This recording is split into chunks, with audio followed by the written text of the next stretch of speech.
Olá, saudações meu amigo, minha amiga, seja muito bem-vindo. O professor Evandro Musi está passando aqui hoje para conversar junto com você sobre a Lei 10.261 de 1968, que é o Estatuto do Funcionário Público Civil do Estado de São Paulo. E para a aula de hoje, nós estudaremos temas relacionados à Lei 10.261. Primeiramente, você tem que entender, tá? O que essa lei institui, do que trata a lei, qual o seu escopo, qual o seu objeto de estudo. É o que está previsto lá no seu artigo 1º. Esta lei institui o regime jurídico dos funcionários públicos civis do Estado. Mas como assim, professor, o regime jurídico? O regime jurídico ele vai prever alguns direitos, ele vai prever alguns deveres, ele vai prever algumas proibições. Além disso, ele também vai prever as responsabilidades do servidor e também as sanções, o procedimento disciplinar. Tudo isso será regulado pelo regime jurídico. Então, o regime jurídico é a forma com a qual o funcionário público civil do Estado de São Paulo ele deverá trabalhar. O que ele tem direito, o que ele tem o dever, o que ele não pode fazer, se fizer, o que acontecerá com ele, quais são essas responsabilidades, que ele tem que ressarcir o prejuízo causado ao erário público ou a terceiros, como que isso funciona. Tudo isso estará previsto dentro do Estatuto. Então isso que é o regime jurídico, é esse conjunto de disposições que vão regular a atividade do funcionário público civil no Estado de São Paulo. Legal? Então você já entendeu aí o escopo, o objeto da lei, tá? É importante que você se atente a quem se aplica a Lei 10.261, a quem se aplica o Estatuto do Funcionário Público Civil do Estado de São Paulo. De acordo com o parágrafo único do artigo 1º, as suas disposições, exceto no que colidirem com a legislação especial, ela vai se aplicar aos funcionários dos 3 poderes do Estado e aos 2 tribunais de contas do Estado. Quais são os poderes que nós temos mesmo? Lembra? Nós temos o poder executivo, nós temos o poder judiciário e nós temos o poder legislativo. O executivo é responsável por governar, ele é responsável por administrar o país. O judiciário é responsável por julgar as situações que lhe forem passadas e o legislativo é responsável por legislar, por fazer as leis. Então vejam que as disposições da Lei 10.261 vão se aplicar aos funcionários dos 3 poderes. E também o quê? Tribunais de contas dos estados, tá? Os tribunais de contas dos estados. Aqui no nosso caso do estado, né? Que é o estado de São Paulo. Então os TCS também serão, os funcionários dos TCS também estarão sujeitos à regulação da Lei 10.261. Tribunal de Contas, ele não é um poder. Embora ele possua o nome de tribunal, ele não é um órgão do Poder Judiciário, tá? Ele, na verdade, os tribunais de contas, eles são o quê? Eles são órgãos auxiliares do Poder Legislativo. Então eles são órgãos auxiliares que vão fazer a fiscalização financeira e orçamentária e vão ajudar o Poder Legislativo nessa fiscalização. Então, embora tenham o nome de tribunais, eles não são órgãos vinculados ao Poder Judiciário. Então, dica para você gabaritar essa questão em prova, hein?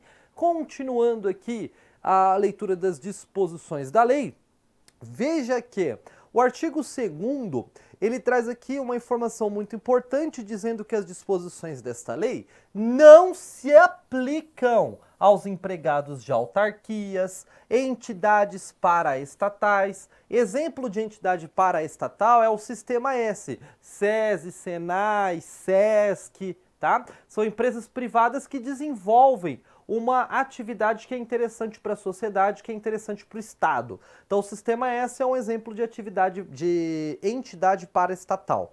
Então, autarquias, entidades paraestatais e serviços públicos de natureza industrial. Os empregados nessas situações não, repito, não serão regulados pela Lei 10.261. Guarda o que está previsto no artigo 2º, isso também cai em prova. Professor, e com relação às nomenclaturas, o artigo 3º em diante, ele vai começar a tratar dessas nomenclaturas. O que é um funcionário público? Funcionário público é aquele que ocupa um cargo público. O que é um cargo público, professor? Cargo público é aquele lugar que é criado por lei, que é preenchido por um funcionário público nos termos da Lei 10.261. Então vamos para o quadro aqui para você entender o que o professor quer dizer. Os cargos públicos, eles são criados por lei. Então a lei que cria o cargo, ela vai dar uma numeração para cada um desses cargos que estão sendo criados. O servidor, ele tem um cargo público? Não, na verdade ele não tem. O que você vai fazer é preencher, olha só. O que você vai fazer é preencher um cargo público. Então você não pode dizer que você vai ter um cargo público, porque o que você vai fazer é preenchê-lo. Então esse ato de preenchimento é o que nós chamamos de provimento. É o que nós chamamos de provimento. Então vejam, se o ato de provimento é o preenchimento, isso aqui que eu estou fazendo agora, que é o despreenchimento do cargo, é o que nós chamamos de vacância. É o que nós chamamos de vacância, certo? Então veja que o artigo 3º, ele traz o conceito de funcionário público, olha só. Funcionário público, para os fins deste estatuto, é a pessoa legalmente investida em cargo público. O que é a investidura? A investidura significa vestir a roupa, vestir a roupagem. Então, investidura em função pública é vestir a roupa do serviço público, é ser investido na função pública. Em regra, a investidura ela vai ocorrer com a posse, perfeito? Então, é após a posse que a pessoa se torna um funcionário público. Então, após a posse que a gente pode dizer que realmente ela é um funcionário público. Então, sabendo disso, veja que o funcionário público é aquele que é legalmente investido no cargo. Então, é aquela pessoa que, de acordo com a lei, está preenchendo o cargo. Esse é o funcionário público de acordo com este artigo. Perfeito? Vamos ver agora o que o artigo 4º diz, olha só. Cargo público é o conjunto de atribuições e responsabilidades cometidos a um funcionário. Então, o funcionário é aquele que ocupa um cargo, e o cargo público é aquele conjunto de atividades, de atribuições e de responsabilidades, de deveres, de proibições que são cometidas a um funcionário. Como eu disse, os cargos públicos são criados por lei. A lei que cria o cargo já vai dar uma denominação a ele, vai dizer qual será a remuneração, o vencimento, o subsídio deste cargo. Então já vai dizer o quanto a pessoa vai receber pelo exercício daquela função. Poderá prever alguma gratificação, algum adicional, tá certo? Mas esses cargos eles são criados por lei, aplica-se aqui o princípio da legalidade. Lembre-se, a gente estuda aí muito esse princípio quando você estiver estudando direito. O que significa o princípio da legalidade? O princípio da legalidade pode ter duas conotações diferentes a depender da ótica que eu analiso. Então, uma coisa é a ótica do cidadão. A ótica do cidadão significa o quê? Que o cidadão ele só será obrigado a fazer ou deixar de fazer algo se a lei determinar. Então, se a lei disser que ele não pode ou que ele deve fazer, ele vai ter que fazer. Então, tudo que não está juridicamente proibido, está juridicamente permitido. Tudo que não for proibido, o cidadão vai poder fazer. Contudo, o princípio da legalidade aplicado à administração pública, ao servidor público, ao administrador público, tem uma conotação um pouquinho diferente. Significa que o servidor só poderá fazer o que está previsto em lei. Tudo que não está juridicamente permitido está juridicamente proibido. Então tá vendo a importância da lei que cria o cargo já dizer quais são as atividades, as atribuições que aquele cargo deverá desempenhar, porque tudo que não estiver permitido em lei estará proibido em regra. Então, a lei que criar o cargo já vai fazer todas essas previsões. Perfeito? Vamos dar uma olhadinha na próxima nomenclatura. Vamos lá, professor? Artigo 5º, ele diz que os cargos públicos, eles poderão ser isolados ou de carreira. Isolados é quando a pessoa entra e ela não tem como evoluir, tá? Já um cargo de carreira, a pessoa ela tem como ir subindo. Ela poderá ser promovida.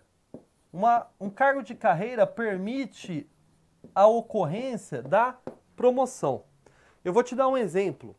Os cargos, eles vão ter referências numéricas seguidos de letras, que indicadores de graus. Vamos colocar outra cor? Vamos, para ficar mais fácil para você. Vamos lá.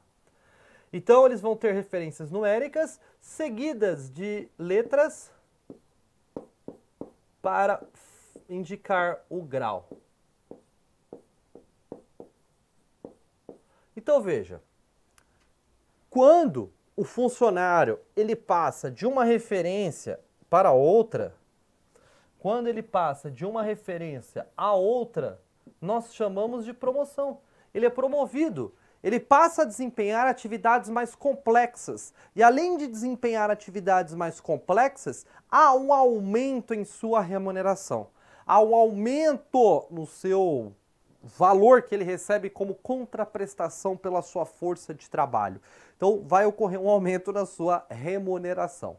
Perfeito? Guarda isso. Cargo isolado não tem como ele subir. Ele entra e já vai... Não tem como ele evoluir, não tem como ele ser promovido, ele entra e fica naquele cargo, certo? Ele não tem como, por exemplo, como o professor desenhou aqui, olha só, ele não tem como passar da referência 3 para a referência 2, da referência 2 para a referência 1, ou para a referência, por exemplo, classe especial, por exemplo. Isso não tem como, por quê? Porque sendo um cargo isolado, ele não tem como subir na carreira. Ele é um cargo isolado, ele entra e aqui fica nesse cargo, certo? Diferente de um cargo em carreira que tem essa possibilidade de promoção. Olha só, o artigo 6º você já entendeu, porque o professor já explicou. Aos cargos públicos serão atribuídos valores determinados por referências numéricas, seguidas de letras em ordem alfabética, indicadores de graus. Então, olha só, isso daqui, essas numerações é o que nós chamamos de referência. Então, a numeração é a referência, enquanto que as letras são indicadores de graus, certo? Então, as numerações são referências e as letras são indicadores de graus. O conjunto da referência e grau, então, olha só, exemplo, 3A ou 2C ou 1B, por exemplo. Então, o conjunto da referência e grau, tá, constitui o que nós chamamos de padrão do cargo. Então, o padrão do cargo é o conjunto da referência e do grau. Perfeito? Artigo 7º. Classe é o conjunto de cargos da mesma denominação. Então, todos os cargos que tiverem a mesma denominação serão pertencentes àquela classe. Artigo 8º. Carreira é o conjunto de classes da mesma natureza de trabalho, escalonadas segundo o nível de complexidade e o grau de responsabilidade. Então, a carreira vai ser esse conjunto de classes, esse conjunto de cargos das mesmas denominações, tá? Que tem a mesma natureza de trabalho. E quadro? Quadro é o conjunto de carreiras e de cargos isolados. Então, o conjunto de todos os cargos, não importa se é de carreira ou se é um cargo isolado, vai constituir o que nós chamamos de quadro. Nós não podemos passar ao funcionário um serviço diferente daquele que está previsto em lei. Então, como o professor falou, aqui aplica-se o princípio da legalidade. Então, o funcionário só pode fazer o que está previsto em lei. Tudo que não está juridicamente permitido estará juridicamente proibido. É o que está previsto no artigo 10, olha só. É vedado atribuir ao funcionário serviços diversos dos inerentes ao seu cargo, exceto as funções de chefia e direção e as comissões legais. Então, as exceções é isso aqui, função de direção, chefia e comissões legais. Importante guardar a exceção. Sem dúvida, meu amigo, exceção é importantíssima. Organizadora, ela adora cobrar exceções em prova. Então, todas essas nomenclaturas também têm caído em prova. Aqui eu te indico o quê? Que você leia, releia e releia algumas vezes até que você possa absorver todo esse conteúdo, até que você possa memorizar este conteúdo. Você viu que o entendimento é devagarzinho, é lendo artigo por artigo, com calma, com cautela, que você consegue entender as disposições da lei. A memorização ela vai vir com o tempo. Quanto mais você treinar, quanto mais você ler, quanto mais questões você resolver, melhor você vai memorizar, mais você vai memorizar. Então, a questão da memorização ela está intimamente relacionada à frequência de estudo. Quanto mais você estudar, mais você vai memorizar sobre aquele tema. A primeira leitura você tem uma ótica, a segunda você já vê de uma maneira diferente, a terceira então você fala, nossa, é isso, não tinha entendido. Então é normal isso, tá, concurseiro? E dúvidas também é algo muito bom. Quanto mais você souber, quanto mais domínio de uma matéria você tiver, mais dúvidas você terá. Isso é normal. Então, quanto mais dúvidas você vai tendo, parece que você vai ficando mais burro. Você fala, estudo, e mais burro estou ficando a cada dia. Não, não é bem isso, porque as dúvidas é normal. Quanto mais você estudar, mais dúvidas vão surgir. E aí você tem que, claro, resolver essas dúvidas, não ficar com elas, porque pode ser muitas vezes uma dessas dúvidas que caia em prova. Mas, claro, sempre norteando de acordo com o que está previsto no edital. Afinal, o edital é a lei do seu concurso. O que está previsto no edital é o que tem que cair em prova. Então, é o que está no edital que você tem que saber para você poder ocupar aquele cargo. Então, na aula de hoje, nós vimos aí temas muito importantes, tá certo? Temas vitais para a sua aprovação, para que você possa gabaritar essa prova. Conversamos um pouquinho sobre o escopo da lei, o objeto da lei, conversamos um pouquinho sobre quem é regido pela Lei 10.261, quais são os funcionários que serão regrados, que terão a sua atividade, a sua função regida pela Lei 10.261, pelo Estatuto do Funcionário Público Civil, e vimos essa parte de nomenclaturas também. Classe, grau, referência, cargo, funcionário, que sempre vem caindo em provas. Então é essencial que você cumpra com a sua parte e revise este conteúdo. Para o que você precisar, lembre-se, professor Evandro Mose está aqui, Nova Concursos também está aqui à sua disposição para lhe ajudar. Lembre-se que você não está sozinho nessa caminhada, na realização dos seus sonhos, na conquista dos seus objetivos. Para isso, nós estamos aqui. Então, para que você possa realizar isso, eu quero lhe desejar um excelente dia de estudo. Até mais, amigão!